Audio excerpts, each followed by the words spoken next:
everybody. Mark Schaftlein with you, and this is the Schaftlein Report. It's Monday's edition.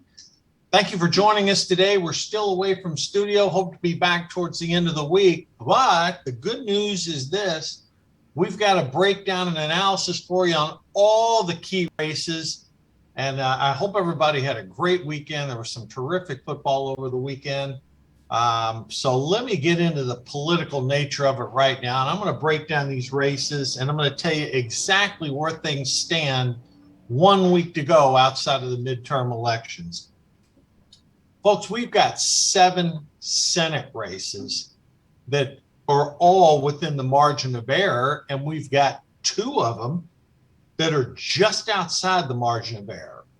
Now, CBS News, which is not exactly a conservative outfit, they came out on their Sunday program with their election analyst, and they're actually pretty good over there at CBS. They're not bad at all. Anthony Cervanto, I think is his name. He's the political analyst, and according to CBS News, Republicans will pick up 25 seats in the United States House of Representatives and take control. But that's about as clear as it gets. Real Clear Politics has that number at 31. And as I've been saying now for months here on Schaftlein Report, I think the number is going to be closer to 20.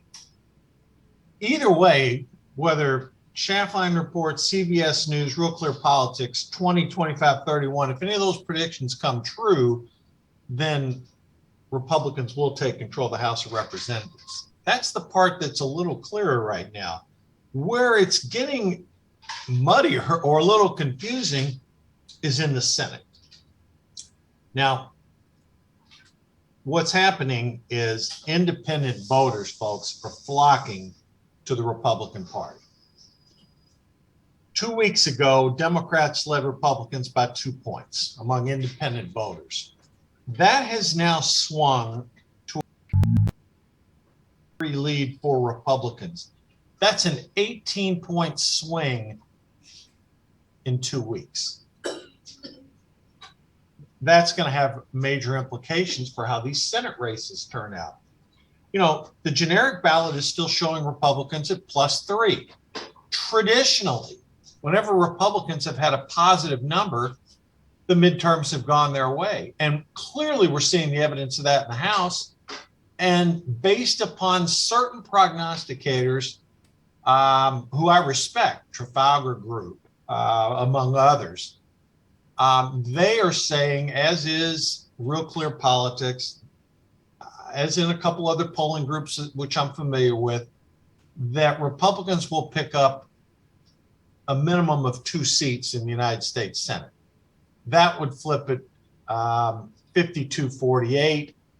We here on Schaftlein Report have been at 51-49 for a long time, believing that we'll probably have 50 seats on election night and the Georgia race will end up going to a runoff. But the main issue that we've been talking about is voters have said to us, our viewers, listeners, is that the economy and inflation are the top issue. You know, the Democrats are out there trying to pitch this, well, democracy's on the line. Maybe in their minds, but not in the general electorate, not among Republicans, not among independents, and not among a decent group of Democrats, too. And they're saying abortion's a key issue, only in certain states.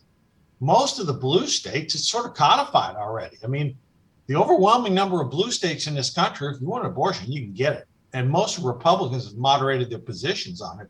So while the Democrats hope to run on those 2 issues, they are not in the top 3 or 4 issues that people care about. Those issues that people are really concerned about are the economy, inflation. Democrats are getting blamed for crime, as they rightfully should, and the border fiasco where we have open borders. And people do not want to see that. Now, let me get down and actually break down some of the individual races on this Senate side so you can get a perspective on what I'm talking about. Let's start with Georgia. We've already talked about that. That's currently in Democratic hands. Raphael Warnock holds that seat. He won it in the runoff elections back in January 2021. That was only a 2-year term to serve. In this race, I've seen polling shows Herschel Walker up anywhere from 3 to 4 points. I've seen some polls showing Warnock up by 2 or 3. I think when you really shift through it, I think Herschel Walker's leading by a couple points. That's not going to get enough to get 50% to avoid a runoff. Momentum clearly is in Herschel Walker's favor. All the Democratic attack ads, they're not working. They've spent millions and millions attacking Herschel. I think those are having very limited effect. But as we said, in Georgia, you have to hit 50%, and there's another candidate on the ballot. It's likely going to end up where Warnock and Walker both are somewhere around 48%, maybe even touching 49. It's going to be a tough slog for either one of them to hit that 50 mark. So I've said all along, I think we're going to have a night where at the end of the night, Republicans have 50 seats in the United States Senate. I'm hoping I'm wrong. I'm hoping it's a bigger number. And it all could come down to that Georgia runoff. But let's see. Let's go through them here. Pennsylvania. We've all talked about the fraud that the Democrats are trying to perpetrate on the voters of Pennsylvania. You know, they had a chance to disclose Fetterman's lack of cognitive abilities, the inability to answer questions, the true extent of the damage suffered after he had his stroke, and they chose not to. Typically, when you try to hide the facts from the voters will punish you. In Pennsylvania, we've seen some polling showing Oz up. We've also seen some polling showing Fetterman up. This is post-debate. So it's a really unsettled issue in Pennsylvania. It could go either way, depending, again, how things end up breaking at the last minute. So right now, we're going to put Pennsylvania, in the toss-up category. No clear advantage there, despite Fetterman's just terrible performance in the debate, and just the sheer fact the man is not qualified to sit in the United States Senate. But the polls, it's a toss-up. Now, that seat is currently held by a Republican who has retired. So if Fetterman flips that seat, it's +1 to Democrats. If Oz wins, no change in the makeup. Arizona, another race that's very close between Senator Mark Kelly and Blake Masters. That's also a toss-up right now. The seat currently held by Kelly, a Democrat. Some polling showing Masters slightly ahead, other polling showing Kelly ahead. We're going to rate that as a toss-up right now because it literally could go either way. Nevada, we're rating that also a toss-up. There was some polling last week that Adam Laxalt was in the lead, and he has been in the lead by about 2 points for the past 5 to 6 weeks. We saw a poll earlier today that showed Cortez Masto was tied. We're going to put that, it's toss-up, but we're going to put that as lean Republican towards Laxalt right now because he's been consistently over the last 6 weeks with a slight lead. But again, that one is held by a Democrat. So if Laxalt pulls off the upset, that would be a gain for Republicans. So in a scenario so far, if Fetterman inexplicably held on in Pennsylvania and Laxalt were to upset in Nevada, you'd have no balance of power change because Democrats would pick up one, Republicans would pick up one. Here's where it starts to get really interesting. New Hampshire. General Don Bolduc has pulled even with Maggie Hassan. Some Republicans have wrote Bolduc off as little as 3 weeks ago. He has closed an 11-point gap, and that race is now even. New Hampshire is now a toss-up, meaning that one's within the margin of error on both sides. No one has a clear lead, but the momentum is with the general. So if New Hampshire goes Republican, that's going to be a pickup for the good guys. So Republicans would pick up +1 there if they can upset Maggie Hassan in New Hampshire. Here's the real shocker. Washington State. Patty Murray is now tied.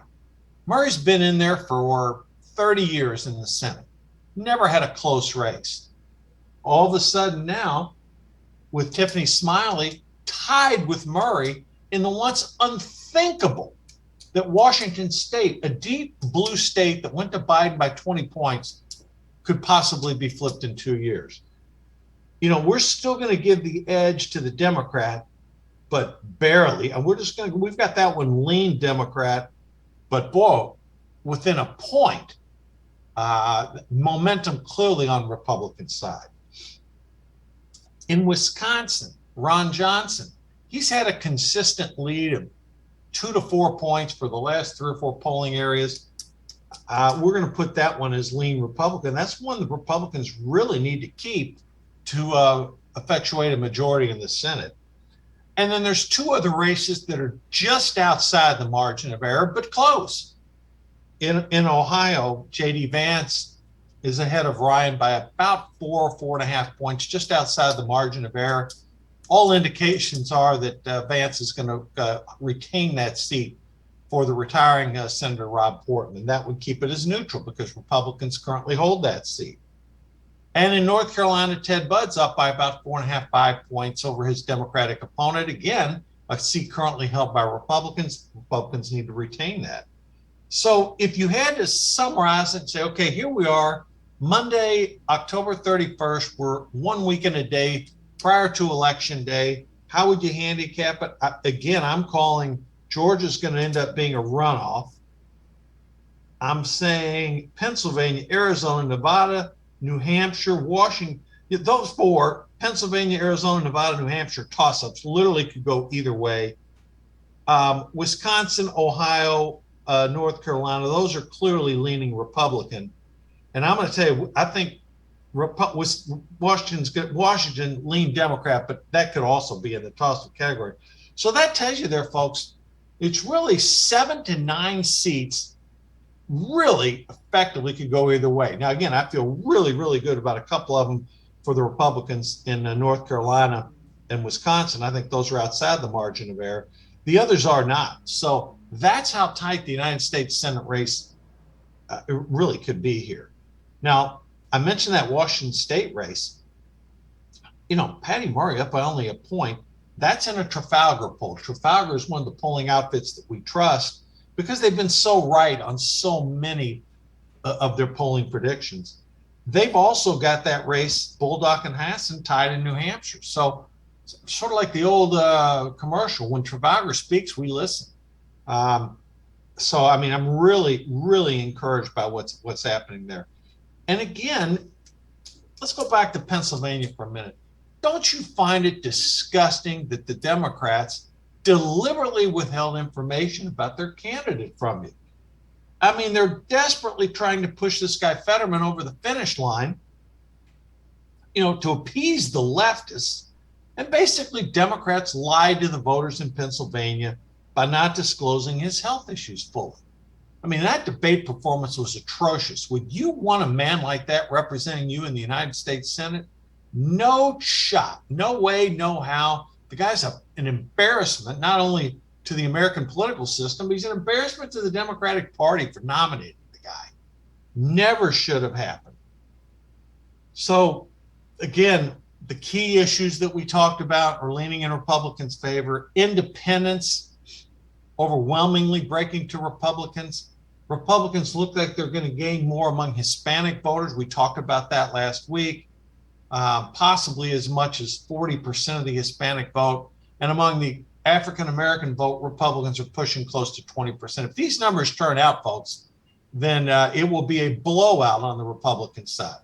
But each race is individual. The Senate races break down. I'm guardedly optimistic. But right now, as I see it, Republicans are staring at probably 51 Senate seats, possibly 52. And I'm thinking 20 seats in the House, maybe 25. But if those numbers I just gave you, if the Republicans pick up 20% of the African-American vote, 40% of the Hispanic vote, and they win independents by 16 points, you're talking about a blowout city. And those Senate races could possibly be 53-54. House seats could be 35-40. We'll see. Let me shift over to some governor's races here. The shocker among shockers is happening in New York, where Lee Zeldin is within a point of Kathy Hochul. And Democrats are having to spend a lot of money to defend that seat in New York, which is great for the Republican side because that means that's money they can't spend elsewhere. Hochul's an unpopular governor. Crime is off the charts in New York State.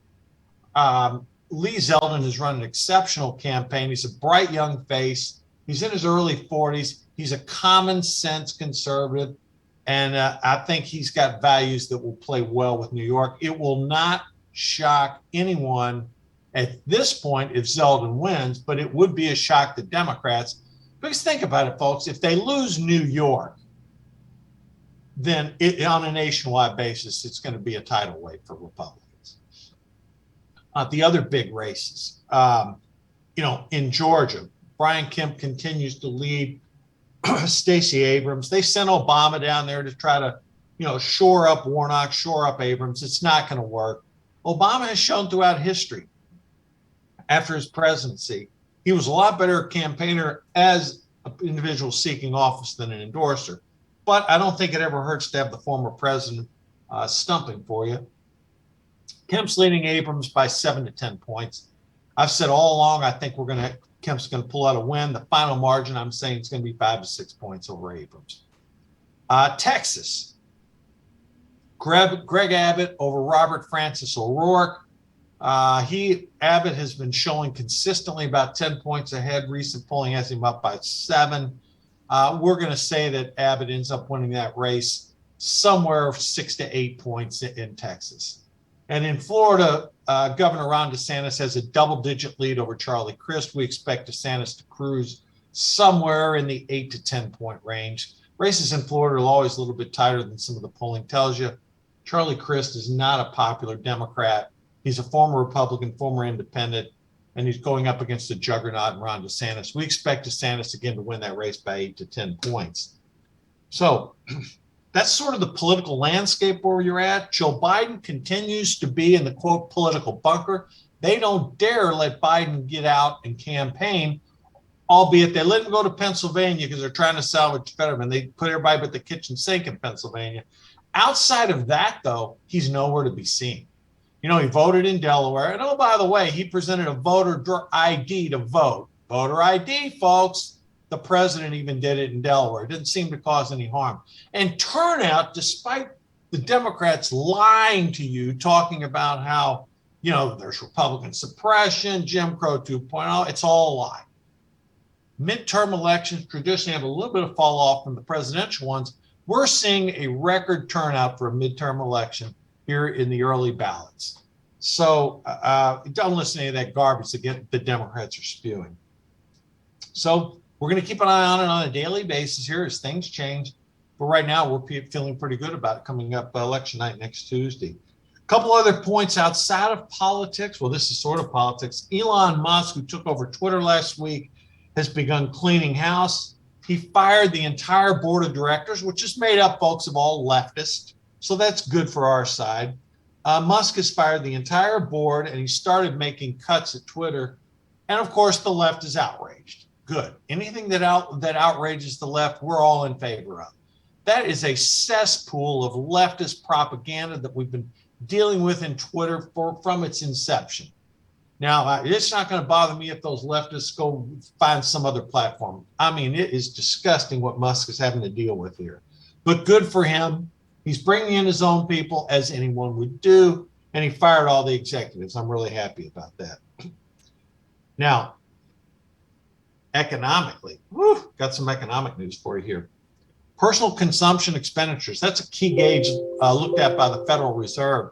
It came in hot still, 6.2%. The Fed meets this week. All indications are an additional 75 basis point increase in rates. And the Fed has to continue doing this to try to combat inflation, which is still running way too high. There are a lot of people on Wall Street optimistic that when the December meeting takes place, the Fed will only hike 50. I personally don't think it's that big a deal between a 50 or a 75 basis point hike in December. Stock market seems to be hell-bent on, saying it's only going to be 50, and that's why it's rallied a lot during the month of October. Heating oil prices are skyrocketing in the Northeast.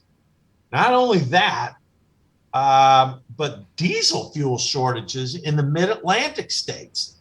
Folks, if we end up having diesel shortages and heating oil prices skyrocketing, will voters swing to the GOP because of that? Well, if the election was held a couple of weeks later, maybe. I don't know if people are going to feel the full effects of it, but Joe Visconti, who's a frequent guest on Schaftlein Reports, tells me they will. And, you know, heating oil prices skyrocketing in the Northeast, diesel shortages in the mid-Atlantic, all because of Biden's poor energy policies. Will voters swing to GOP? We think maybe they will. So, you know, we remain optimistic about that. And hopefully these numbers break in our way, because that could have a major effect, particularly on a race like New Hampshire that's currently in a dead heat. Now, boy, you hate seeing this stuff, but politically, we talk about it. I mean, Biden's still our president, will be, I'm guessing, for another 2 years, but man, the senility in the man just shows. They caught another video of him claiming there's 54 states. Democrats are doing the right thing, folks, or keep Biden buttoned up, just like they did prior to the election, where they kept him in the basement. Democrats don't want to see this guy anywhere near a political candidate, particularly in a close race. And it's sad. We hate seeing a senile, mentally challenged president, but that's what we've got, unfortunately. And it's not just Biden bloopers anymore. I mean, it's just, he doesn't have the cognitive ability to be the president. But unfortunately, he is. And I don't see anything that's going to remove him from office over the next 2 years, because the alternative, having Harris behind him, is way worse than having him. So anyhow, people are going to have their say. They're going to be able to voice their concerns at these midterm elections. And if things go based upon Biden's popularity, based upon what issues that people trust Republicans on, it should be a good night on Tuesday. In our weekly crime report, and we hate saying this, but it's consistent, every Monday we report on what happened. Chicago leads the way again. 35 shot, 5 killed in Chicago over the weekend. Folks, we're not picking on Chicago. All we're doing is coming up with news that happened every single weekend. And the criminal justice system, Illinois governor just signed a new bill into law.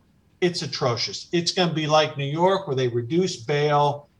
I mean, Democrats are rightfully getting blamed for the spike in crime, because, you know, a lot of these deep blue areas, they're letting the criminals out. They're not taking care of the victims. They treat the victim as the problem, not the criminal. And people have had enough of it. And Democrats are getting literally blamed for this, and rightfully so, because it's Democratic legislatures, Democratic governors, Democratic officials in blue cities passing these hideous bail reforms that let violent criminals out. I mean, this is ridiculous. So again, that's one of the issues that's affecting people. And this is, again, some of these issues are purely preventable. This is one of them. Same thing with the border. You know, 200,000 people a month crossing that border. You've got an open border practice being taken care of. Folks, if we're fortunate enough to take control of the House of Representatives, my best wish list would be to impeach Attorney General Mayorkas, who heads the Department of Homeland Security. He is among the worst. I blame him a lot, but again, he's enforcing the Biden administration and these radical leftist policies of letting anybody into the country. I will not shed a tear if this guy gets impeached. And will he be removed in the Senate, though? I don't know. Not likely not. Because, well, I don't know. We'll see. Let's see how it ends up going. Horrific news today, again, out of Ukraine. Russian missiles are striking critical infrastructure across Ukraine, major cities. The Russians are using an age-old strategy of bombing the opponent into submission. You know, it hasn't worked so far, but I mean, how would you feel about missiles raining down on where you live? It'd be a terrible situation to be in. Hitting cities everywhere from the capital in Kiev to other major industrial cities around the country. The Russians have even taken steps to block the grain supplies previously agreed to allow them to leave. I mean, what's happening is here, the Russians are losing on the front lines. So in order to save face, they're doing an all-out assault with bombs and missiles on the cities. Listen, the U.S., NATO, Europe better step up and get some anti-missile defense systems. Give them the best we've got, which is the Patriot defense system, and quit screwing around with less than the best. The head of General Dynamics, I saw an interview with him the other day, and he said we could be doing more. Well, of course, he's talking his book, but the fact is we could be doing more. Anything defensive that we can do to help the Ukrainians, we should be doing it. And if that means getting Patriot missile defense systems in Ukraine, whatever we can do to help the Ukrainians, I think we should be doing, because the Russians, they are our enemy. They are not our friend, and we should do everything we can to help defeat that enemy. And if it's through a proxy war in Ukraine, so be it. But give them every weapon that they need. I'm glad to see right now that's a bipartisan support that both Republicans and Democrats are doing that. So, again, let me sort of summarize for you. Here's where we are. Right now, Republicans poised to win the House. The Senate, 9 races close, 7 of them within toss-up areas, and the likelihood of a Georgia runoff. But folks, these polls, you'll see them up and down every day. We got 7 more days to go. So we're going to stay on top of it for you. We'll cut through all the propaganda. It was refreshing, closing commentary here, to see CBS, which is a liberal outfit, actually reporting the truth on what's going on. You can't say that about the liberal NBC, MSNBC. I mean, they're trying to change the issues. I caught all their shows. ABC was at least fair. NBC is the propaganda arm of the Democratic Party. CBS obviously was fair because we're quoting them. And as far as the cable outlets, CNN is hopeless, as is MSNBC. I know they're making changes at CNN, can't come sooner enough, probably after the election. All right, folks, we'll be back tomorrow. We've got a great slate of guests lined up this week. We'll give you the latest poll numbers. We'll give you any update, trends, changes. Stick with Schaftlein Report. You'll get the facts, and we'll cut through the propaganda. Thanks for listening today. We'll be back on Tuesday. See you then.